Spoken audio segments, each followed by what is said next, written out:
hamwe umwana yagiye gufungura bakamubura yanyikiye kumbe ngiye kunywa urumogi mu nahangwa cyo gihe twa mu Nyakabiga mu gugo urumogi ndiko ndarunywera mu nahangwa niho numva ijwi nyene mu nahangwa nyene ndi hariya mu mazi hariya epfo iryo jwi ryankwiye mu nahangwa nza ndiruka muhira kwihanira mu cumba.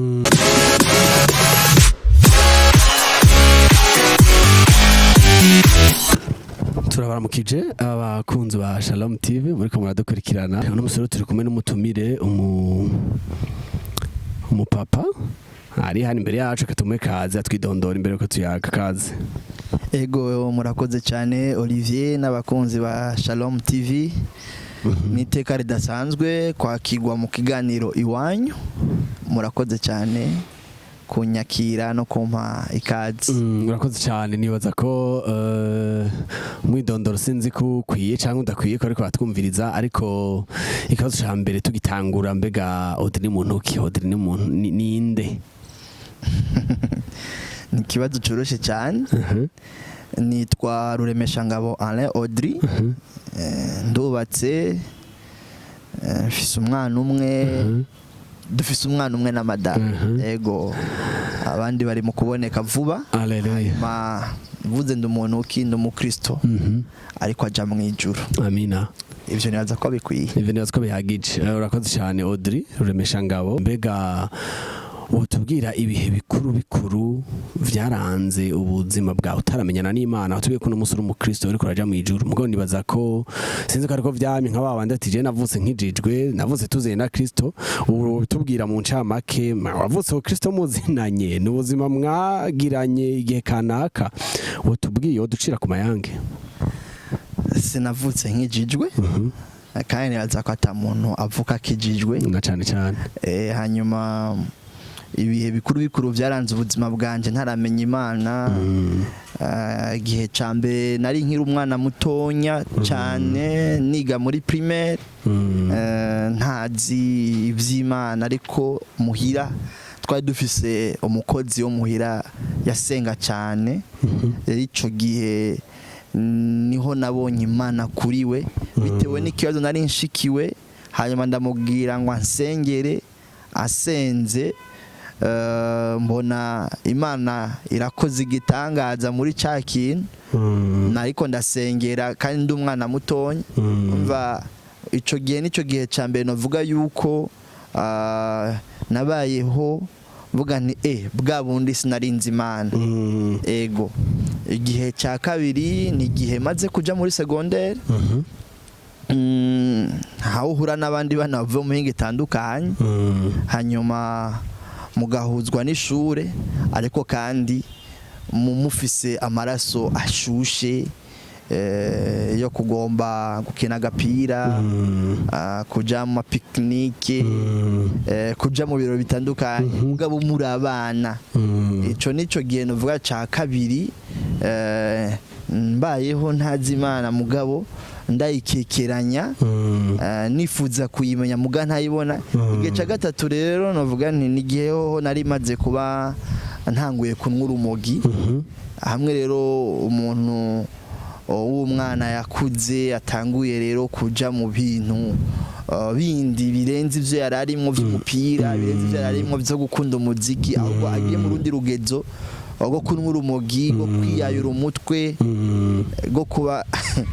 nk'uteye ubwoba nyine. Bavuga ibihe bitatu rero nivyo nyamukuru. Igihe cya mbere ndakana gato kindi gihe ndakana kagiye muri secondaire kindi gihe noneho rero ngiye mu rundi rwego rwo kwita umuntu akunze kandi ntarakura. Yego nuko urumvikana. Urakoze cyane turagushimiye. Nagomba duhere kuri ivyo biringo bibiri vya mbere. Ikiringo wari umwana uri muto ni hamwe umwana bakiri musi y'uburongozi bw'abavyeyi yumvira sinzi ko novuga 100% mugabo afise kurongorwa n'abavyeyi umwanya munini. N'igihe ca kabiri umuntu amaze kuja muri karinja muri adolescence mugabo kandi akiri umuntu akigondeka tarafata ama decision gose. Nagomba mbaze mbega mu gice ca gatatu wavuze ko hari ibihe vy'ukuri utakaye urava mu murongo nyene aho umuntu atangura kunywa urumogi no gufata izindi ngingo mbi ngira tuza kubishikako. Nagomba kubaza ivyo bihe bibiri vya mbere ukiri muto no mu gihe uri kurakura b'umuyabaga mbega abavyeyi hari indero kanaka bakurerera mu ngomba kuvuga indero y'ijambo ry'Imana bari abavyeyi bakirijwe bari abavyeyi bari mu vy'Imana kuburyo uvuga uti barabintwaramwo ngomba tugira twumve ko ca kiringo ca gatatu nubwo cashitse be cashitse uri umuntu asanzwe azi ijambo ry'Imana umu yaryumva akiri umwana. Oya vyari bigoye kuko muhiri wacu nakuze mbona papa atabikorwa vy'Imana akora mu rusengero, mama atabikorwa vy'Imana akora mu rusengero, muga ntikibuje cyuko hanze hari ivyiza bakora, ariko twebwe twari mu ishengero rya Katolika niryo navukiyemwo, niryo nabatirijwemwo, ndasangira ndaraganira, kandi muri iryo shengero nyene nari umukorezi natanguye ko umukorezi niga mu mwaka wa 3 primaire, kandi ivyo ico gihe ndibuka yuko ntabwo ari abavyeyi babinsunikiyemwo, ahubwo bara bagenzi twigana baja canke twabana baja gusenga bakaca baja mu gukorera Imana, nanje nsanga nabakurikiye, ariko papa na mama bakanshigikira muri uko kuja gukorera. Novuga yuko indero yo gusenga muhira nayo twabonye ko mvuze indero yo gusenga ni vya bindi umuvyeyi yigisha umwana gusenga akamwigisha ijambo, niyo ndero mvuga iyo muhira nayo twabonye, uretse yuko abavyeyi bacu twarababona kwa Mungu bagiye gusenga nkuko abandi bose bagenda gusenga, ariko ivyo kutwigisha inzira z'Imana novuga yuko bitari bihari. Birumvikana. Haya mbega ndakubaze ico kiringo ca kabiri wokitubwira mu usa n'ucaguye ni kimwe umuntu abatanguye kuba mu adolescent, nivyo ntiwakuze ubona abantu bari mu bikorwa mu ishengero mugabo tikameme twaraja gusenga vraiment naje narize nigenda aja mu bakorezi. Mbega muri ijya myaka umuntu atanguye kuba mu adolescent umuyabaga hamwe umuntu atangura kugira revolte umujene nico gihe wakibayemo gute? None turaja mu cage ca gatatu mugabo turi mu cage ca kabiri umuntu atangura kumva ko ariko arakura. Mbega ico gihe niho wari mu bakorezi canke haratanguye turevolte nyene mu ruko gukura kwawe? Oya ico gihe sinari mu bakorezi, ico gihe naye nabivuyemwe byo gukorera, kuko hari harabaye ikibazo aho ku iparuwasi twakorera, haba ikibazo c'uburongozi, haba kutumvikana mu batwara abakorezi.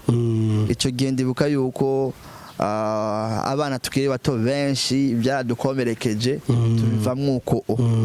ego, ariko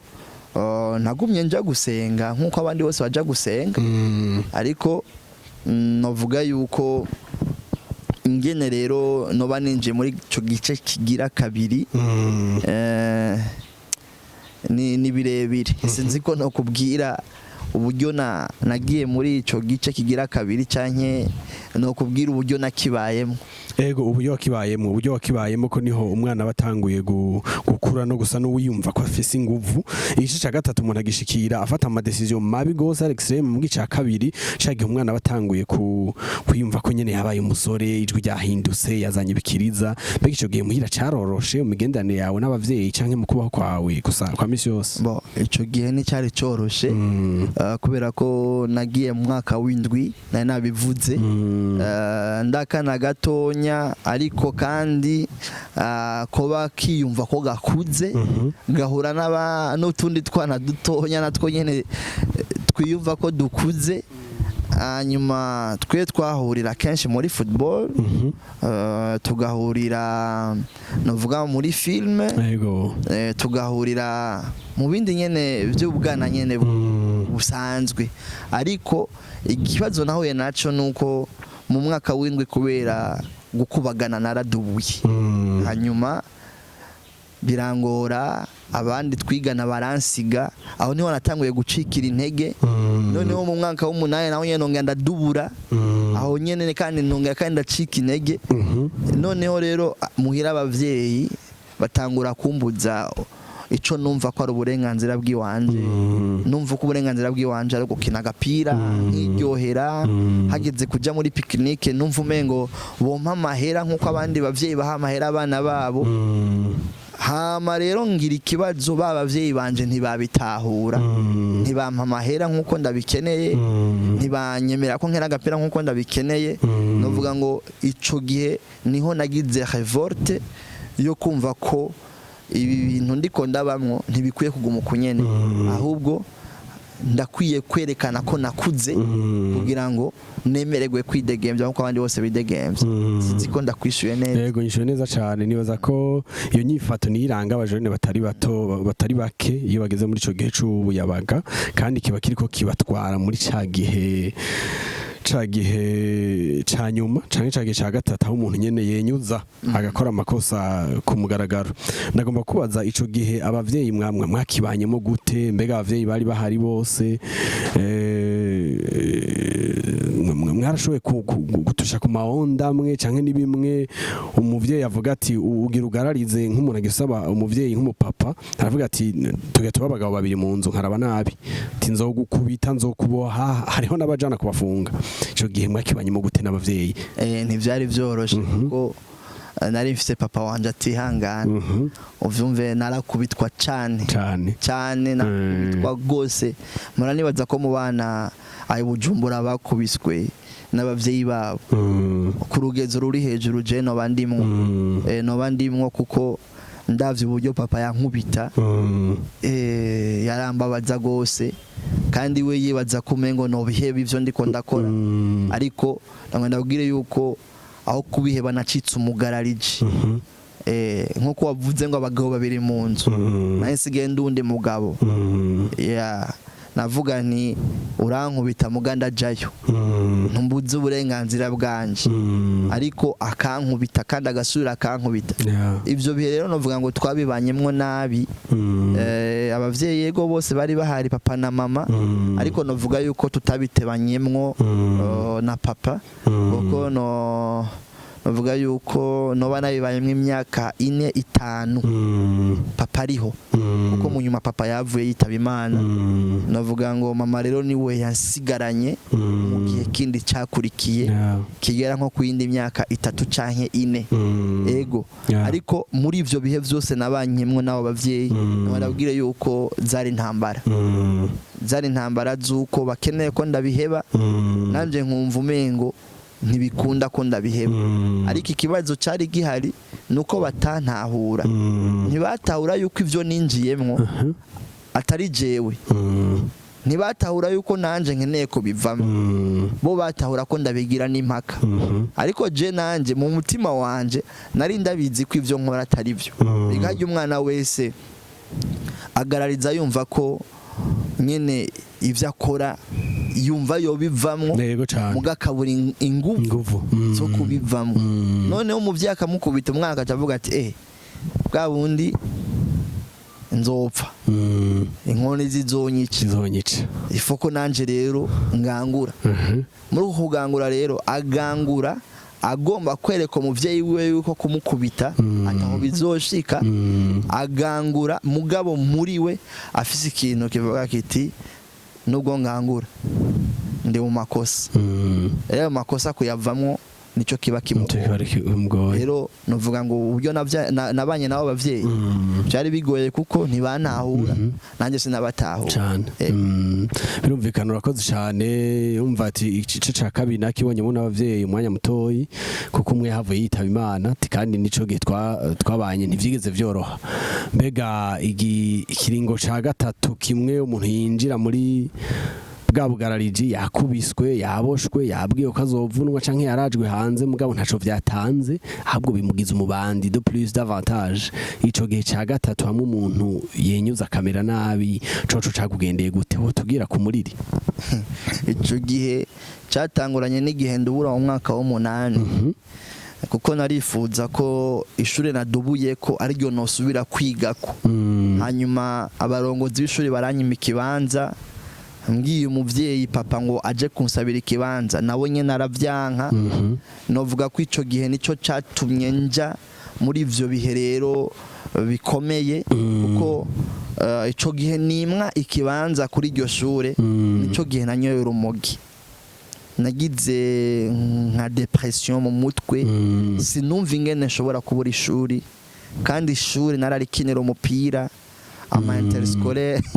ishuri naragitangira numva umengo kunyima ishuri ntivyokunda kabisa. papa nawe numva umengo kunsabira ishuri ntiyovyanka ugacara vyanka amaze kuvyanka rero naciye nk'urumogi niko ninjiye mu bugarariji nyezina urumogi ndarunwa noneho ibinini bizamwo ico gihe ca gatatu nariko ndavuga c'ubugarariji bwamaze gufata intumbero umuntu wese ashobora kubona akavuga ngo urya muhungu wo kwanaka asigaye ari umunwa rumogi urya muhungu wo kwanaka asigaye ari umusuma vyatanguranye n'ico gihe nyobewe mu mwaka w'8 bakanyima ishuri na papa kankakoreye insabira ego. Urakoze cyane uti byanyinjije mu gihe c'umugararizo umwe ugoye kuvuga izina kunywa amatabi kunywa ibinini kwidroga tututu mbega ndakubaze Audrey none ico gihe ko abavyeyi babona umengo nta kiriko kirahinduka umuti batora n'uwahe mu miryango hari abaca bahamagara batanta bati nimuze mu ndufashe yananiranye canke inama zo muryango zigakorana tega duhamagara ba oncle we bavyifata mu gute yari diri amwe wewe n'abavyeyi gusa yareka byari bigoye aho ni abavyeyi kenshi bihendera afite bo bibaza ngo kubwira umuryango kubwira abana kati umwana yananiye byagenze bibaza ko ari wo muti ariko ivyo bihe byaranshikiye aho nahura n'umuntu nkasanga araza amakuru yanje nkahura n'umuntu tudaherukanye ngasanga ivyanje arabizi yabibwiwe nande yabibwiwe na mama yabibwiwe na papa rero novuga ngo kenshi aho hana abavyeyi barahihendera kubera ko aha haraho usanga ibintu wowe waruzi ko umuryango utazi ugasanga umuryango urakuzi kuri umunwa rumogi urakuzi kuri umusuma ugahora no mu oncle ngo cyatabe ngo ntajyo uraheba agomba kugukarira ubundi akakubaza ati mbe ku ishuri bimeze gute mugara bizi yuko utiga agusakeneye ahaguhera iyo bija hose kumva ko umuvyeyi wawe arafise amakuru yabahaye rero novuga ngo kenshi abantu abavyeyi barahihendera ubundi suwo muti wo kurega umwana wawe kwa oncle wo kurega umwana wawe kwa tante wiwe wo kumurega ku muntu wibaza yuko yo kubaha akamwumvira rego umwana ananiwe kumvira se ananiwe kumvira nyina yo kumvira tante yo kumvira oncle ikibazo rero ucu usanga rimwe na rimwe genda ndavyita ko araraza rero uyu mwana rero amaze kumva ko ivyiwe vyamaze kumenyekana nta kindi akora aca cika umuroberi aca cika umugarariji gati ntaco ncambariye barabimenye ko ndi umuntu wa rumogi kare yahora anywa itabi yinyegeje mugubunye arashobora kwinywera ku mugaragaro kuko arazi ko bose babizi kare yahora yambara ibintu mugabonye abantu akinyegeza mugubunye avyambara mwibarabara kuko arazi ko bose basigaye babizi rero novuga ngo kurega umwana wawe canke kuvuga umwana wawe sivyo bituma akira oya igituma akira ntibaza yuko tuza kugishika ego ako kantu uvuze karakomeye uti mu vy'ukuri imiryango kubimenya ni ngombwa ati mugabo abavyeyi hamwe hamwe babikora bibaza ko kumbura vyo zotuma umuntu ahinduka ati mugabo kenshi je ndabifata ko kwararaza ko umuntu wese arabikubaza atari mumva yo kugukiza mugabo mumva yo kubaza ati uracari wa muvayo nyene hanyuma ico gihe urakibayemwo urinjiye mu vy'urumogi mbega ico gihe kw'ishuri wari ukigenda vyarakunda kugenda vyari bimeze gute kw'ishuri naragenda muga nabi hari igihe nasiba hari igihe nagenda nka karota hari igihe naheza kuruza uwo munsi muga nokubwira yuko vraiment ntaco ariko kiragenda kuko ntaco nari ncambaye nabe kubwiye sinashoboye kuronka rya shuri nayo nifuza umva naciye numva umengo vyose biraheze ego umva niga muri leta baranyima ikibanza kubera ubu indiscipline kubera ubuvoyu ncanja muri privé nya privé nagiyemwo nayo rero numva hari mu rundi rwego rudashobora kunkontorora kubera udufaranga twanje ndiha ku kwezi ku kwezi ego mbega hariho nk'ibihe bikuru byakuranze nko kwishuri muri ubwo kudashoboka hamwe nk'umuntu mwiganye wese avuga ati no kuri vraiment je ibi bihe ndavyibuka kujya muhungu atarashoboka na gatoyi ibihe byandanze nibaza yuko icyambere cyo nk'abo twiganye baranzi ku kintu cy'umupira football abo twiganye muri inferieur baranzi kuri football amabandi nabo banzi nk'umushwanyi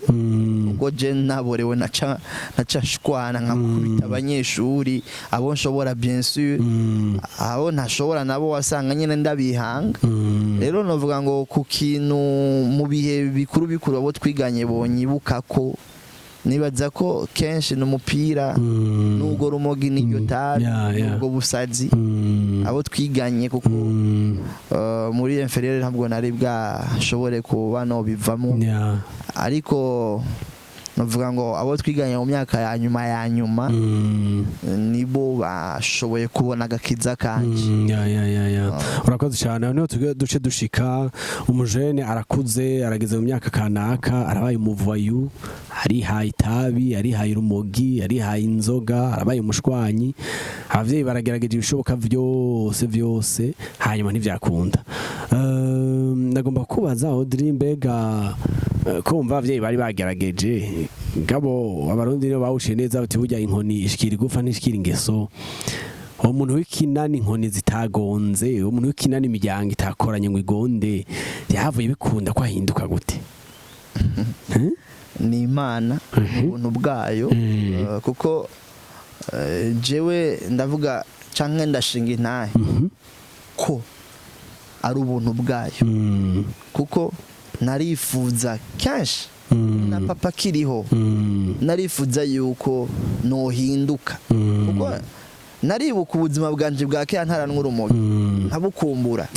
kera ntaranwa urumogi siniba kera ntaranwa urumogi nari umwana atekereje kera ntaranwa urumogi nari umwana w'umwizigigwa kera ntaranwa urumogi nta muntu yagira ikibazo ambonye ivyo bihe rero narabikumbura ko umuntu asubira kungirira icizere ko umuntu asubira basi kwizera yuko atakibinokora ku buryo rero navuga ni jewe ndakeneye gukizwa kandi rimwe naragenda mu mashengero y'abakizwa ubutumwa bukavugwa nkumva ndakozwe ko nyiruka bakansengera niba ko nabatijwe no mu mazi menshi naho utarakizwa hanyuma ndumva yuko nahindutse ngabo hewe indwi imwe gusa nari ndavyibagiye nisubiriye mu rumogi nisubiye kuba wa muntu nyene wa kera nokubwira yuko kugira ngo nkizwe byari ibintu numva umengo biragoye muga ndavyifuza ariko umunsi umwe gusa ubuntu bw'Imana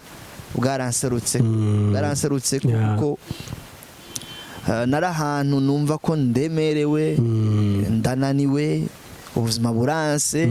ishure riranse nta mafaranga afise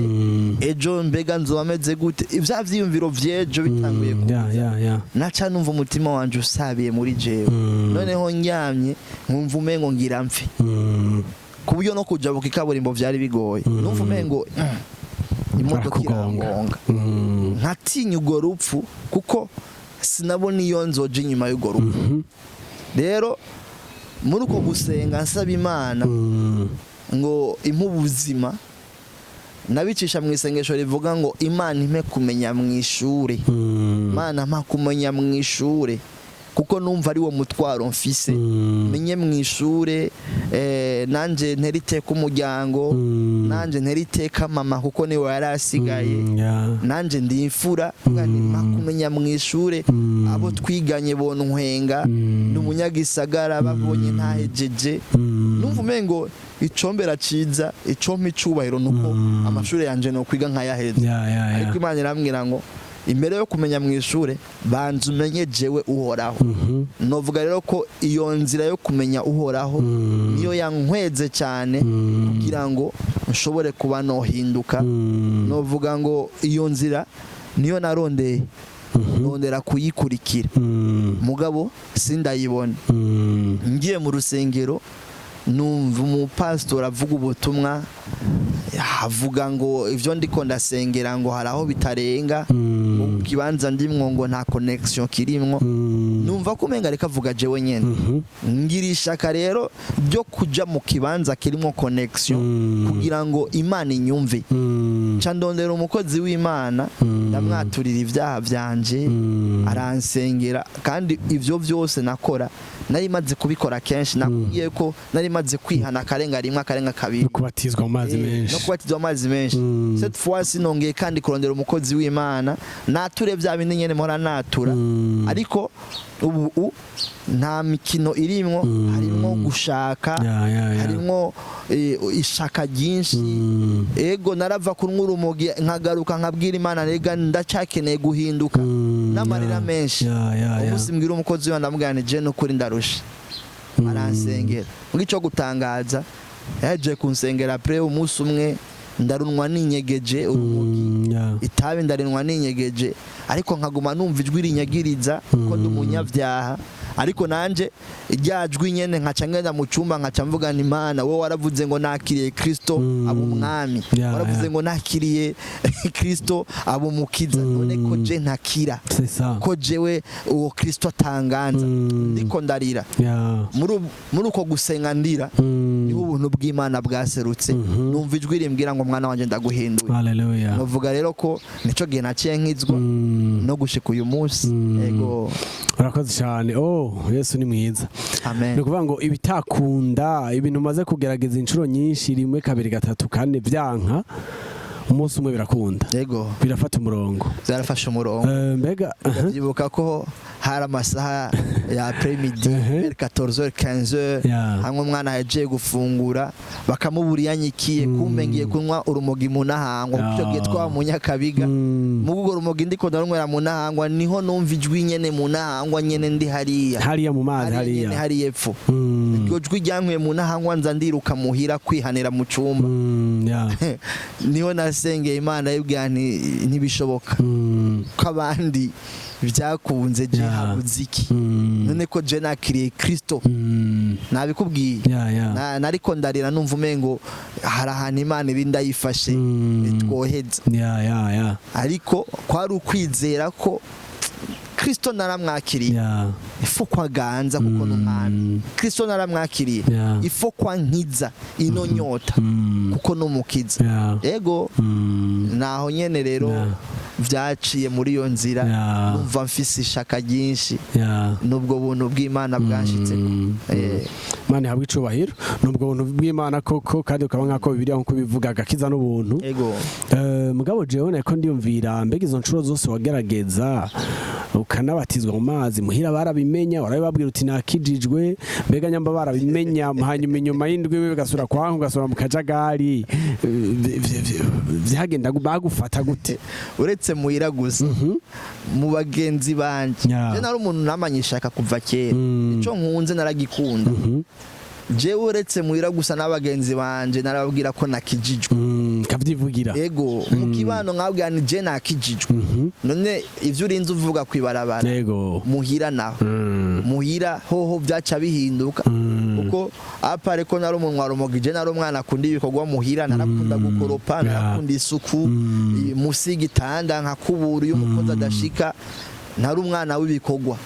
rero ico gihe navuga ngo nakijijwe vya bikorwa vyanje rero vyaca bigaragara muhira noneho mama akashira agati mu ginya gatumana byakunze caciyemo ariko kuko nanje ntabikontorora